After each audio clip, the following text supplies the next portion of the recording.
Assalamualaikum warahmatullahi wabarakatuh. Alhamdulillahirrabbilalamin.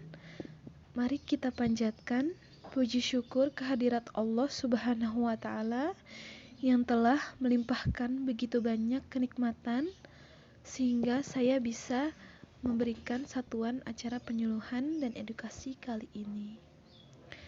Serta tidak lupa sholawat serta salam semoga terlimpahkan kepada Nabi besar kita, Nabi Muhammad SAW, yang telah membawa kita dari zaman jahiliyah ke zaman yang terang benderang seperti sekarang ini.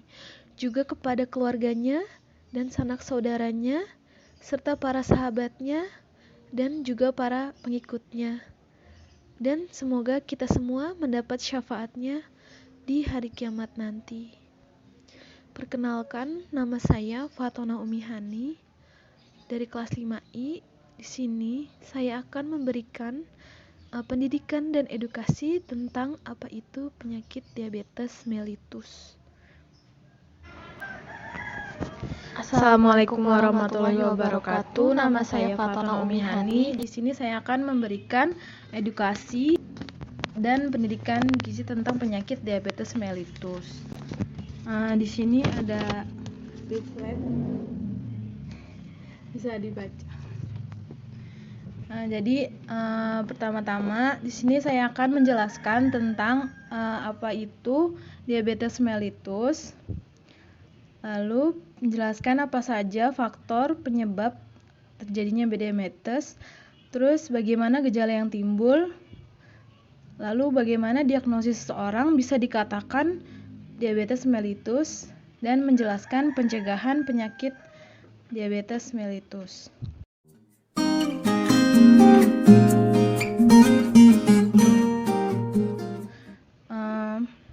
Ke pengertian, diabetes mellitus adalah gangguan metabolik yang ditandai dengan tingginya kadar gula dalam darah yang disebut hiperglikemia, dengan gangguan metabolisme karbohidrat, lemak, dan protein yang disebabkan karena kerusakan dalam produksi insulin dan kerja dari insulin yang tidak optimal. Jadi hiperglikemia itu merupakan keadaan peningkatan glukosa darah dari rentang kadar normal puasa, yaitu kurang dari 100 mg per desiliter, atau 2 jam setelah makan itu kurang dari 140 mg per desiliter. Faktor resikonya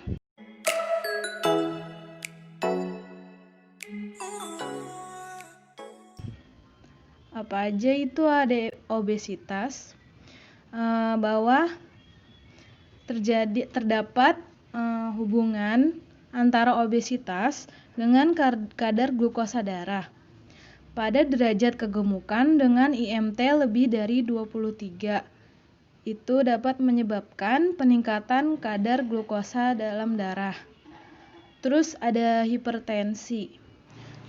Peningkatan tekanan darah pada hipertensi berhubungan erat dengan tidak tepatnya penyimpanan garam dan air, atau meningkatnya tekanan dari dalam tubuh pada sirkulasi pembuluh darah perifer. Terus ada riwayat keluarga dan faktor genetik. Seseorang yang menderita diabetes mellitus diduga mempunyai gen diabetes. Diduga bahwa diabetes merupakan gen resesif. Jadi bisa diturunkan dengan gen resesif tersebut. Ya, jadi penyakit diabetes mellitus ini sudah lama dianggap berhubungan dengan agresi familial.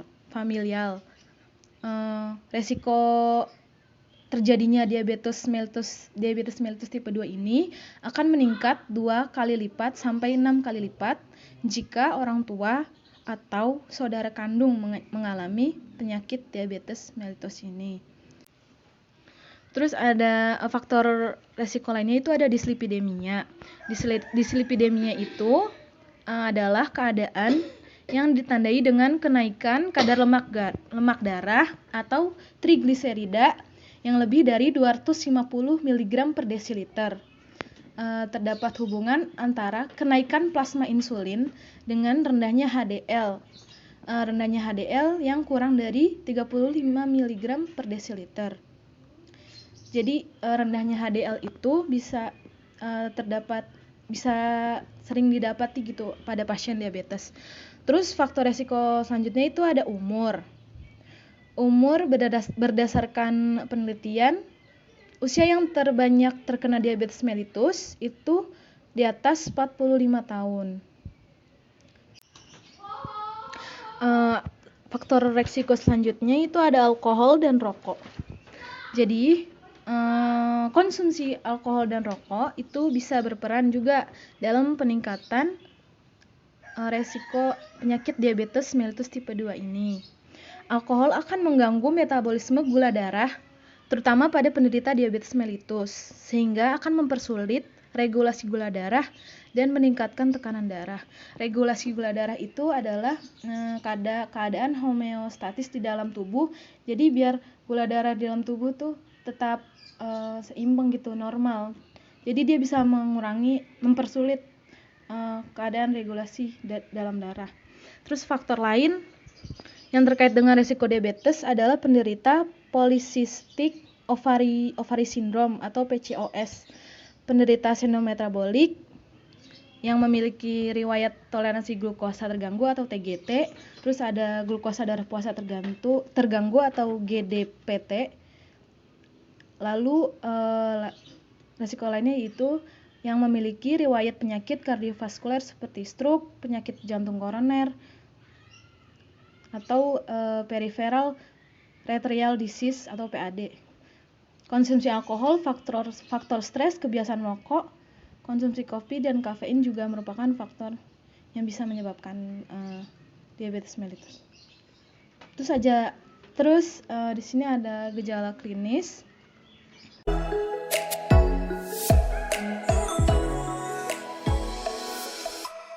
Gejala diabetes mellitus dibedakan menjadi akut dan kronik. Gejala akut diabetes mellitus itu polifagia, banyak makan, polidipsia, banyak minum, poliuria, banyak kencing atau sering buang air kencing di malam hari.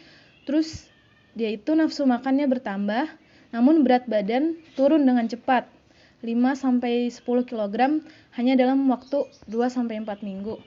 Terus dia juga mudah lelah. Terus gejala kroniknya diabetes mellitus yaitu ada kesemutan, kulit terasa panas atau seperti tertusuk jarum, rasa kebas di kulit, kram, kelelahan, mudah mengantuk, pandangan mulai kabur, gigi mudah goyah dan mudah lepas, kemampuan seksual menurun, bahkan pada pria yang terjadi impotensi. Pada ibu hamil sering terjadi keguguran atau kematian janin dalam kandungan, atau bayi berat lahir lebih dari 4 kg. Diagnosisnya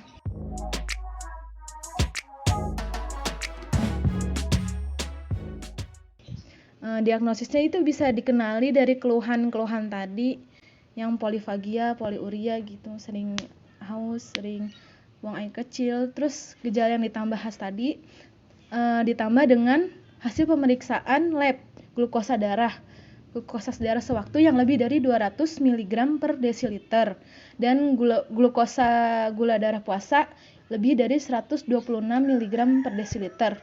Itu sudah bisa untuk mendiagnosis bahwa pasien tersebut mengalami diabetes mellitus. Untuk diagnosis diabetes mellitus ini sekurang-kurangnya diperlukan tes 2 kali kadar glukosa darah itu abnormal untuk konfirmasi dia diagnosis diabetes mellitus pada hari yang lain, atau tes toleransi glukosa oral atau TTGO yang abnormal. Di sini ada komplikasi diabetes mellitus.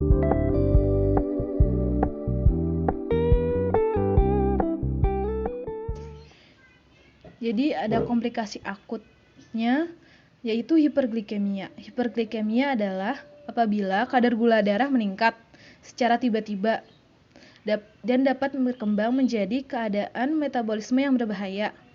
Ada komplikasi kronisnya yaitu makrovaskuler yang umum yang berkembang pada penderita diabetes mellitus adalah trombosit otak atau pembekuan darah pada sebagian otak dan mengalami penyakit jantung koroner, gagal jantung kognitif, dan stroke. Lalu ada komplikasi mikrovaskuler. Ini umumnya terjadi pada penderita diabetes mellitus tipe 1, seperti nefropati, diabetik retinopati atau kebutaan, neuropati, dan amputasi. Di sini ada tata laksana diet diabetes mellitus.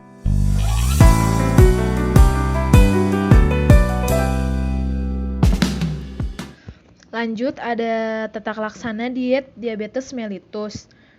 Prinsip pengaturan makan pada penyandang diabetes mellitus itu sebenarnya hampir sama dengan anjuran makan untuk masyarakat umum, yaitu makanan yang seimbang dan sesuai dengan kebutuhan kalori dan zat gizi masing-masing individu. Tapi pada penyandang diabetes perlu ditekankan pentingnya keteraturan makan dalam hal jadwal makan, lalu jenis dan jumlah makanan yang dikonsumsi, terutama pada mereka yang menggunakan obat penurun glukosa darah atau insulin. Jadi tata laksanaan dietnya itu pertama batasi konsumsi karbohidrat sederhana seperti nasi, roti, mie, tepung-tepungan, itu diganti dengan karbohidrat kompleks seperti oatmeal, beras merah, ubi jalar, dan lain-lain. Lalu gunakan sumber protein yang rendah lemak seperti ikan, telur, ayam tanpa kulit, tempe, tahu, kacang hijau, kacang merah. Terus kurangi konsumsi lemak. Jadi lemak itu diberikan 25-35% aja dari kebutuhan energi total. Lemak jenuhnya dikurangin, kurang dari 7% kebutuhan kalori. Lemak jenuh ganda kurang dari 10% dari total kebutuhan energi. Dan menggunakan lemak yang tidak jenuh seperti alpukat, minyak jagung, minyak zaitun. Terus anjuran seratnya juga diberikan serat yang tinggi, yaitu 20-35 gram per hari, yang berasal bisa dari kacang-kacangan, buah, sayur, dan sumber karbohidrat tinggi serat lainnya. Terus pencegahan penyakit diabetes mellitus itu pertama,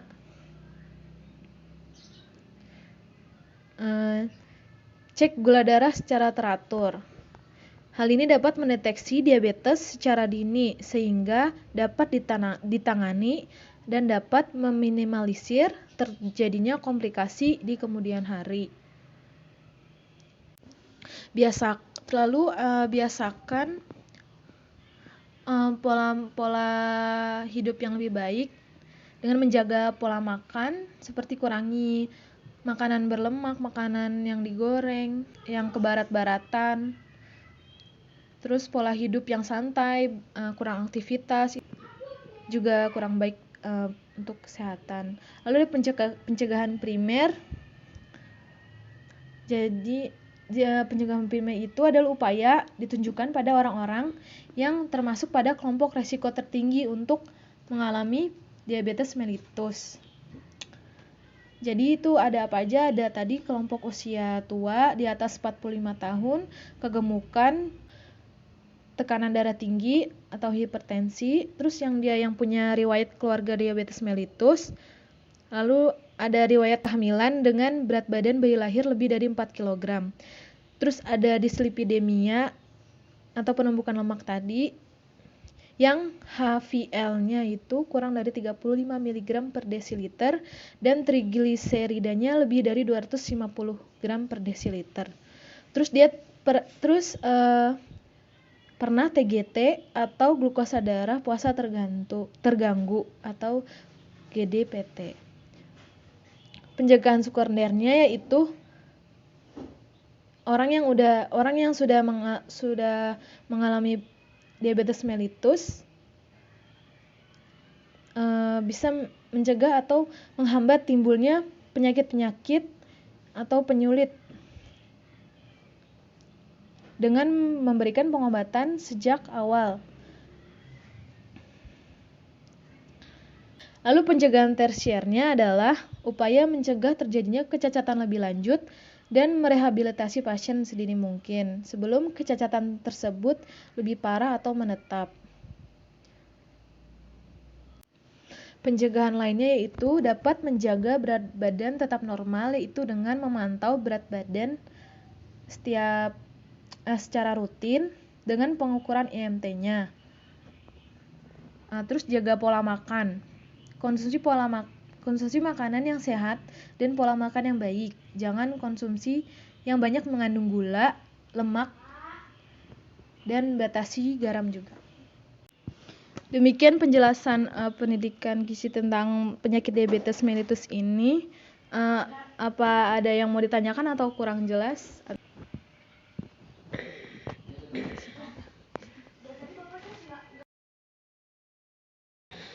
Terima kasih sudah diberikan kesempatan. Menurut saya untuk penyakit ini insya Allah tahu cara pencegahannya agar tidak kita menderita penyakit diabetes. Mungkin itu saja yang saya pahami, sehingga yang pertama jangan makan makanan yang mengandung karbohidrat yang berlebihan, dan kita selalu beraktivitas sesuai dengan karbohidrat yang kita konsumsi. Mungkin itu saja. Terima kasih. Yaudah, kalau gitu saya akan mereview ulang kembali tadi.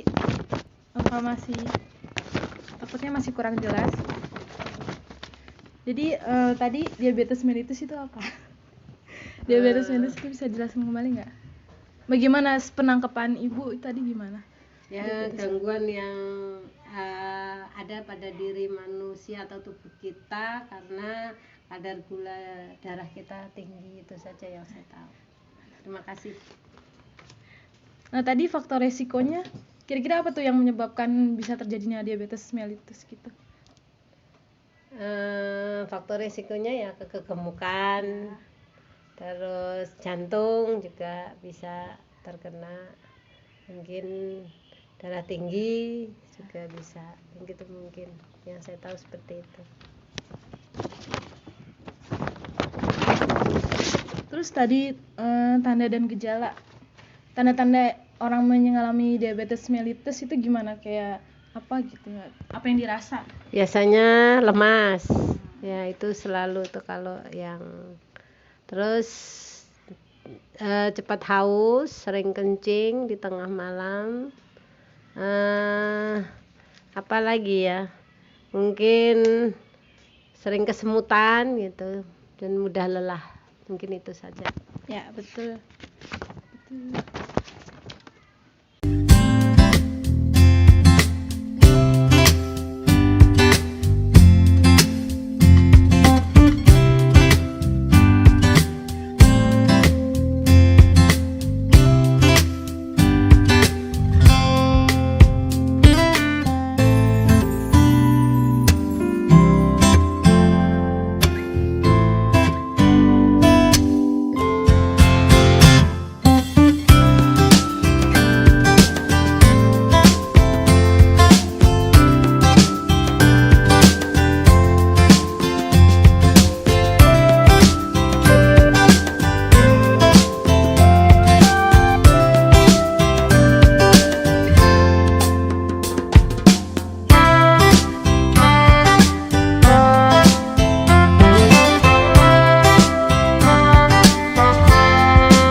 pemaparan yang bisa saya sampaikan pada kesempatan kali ini.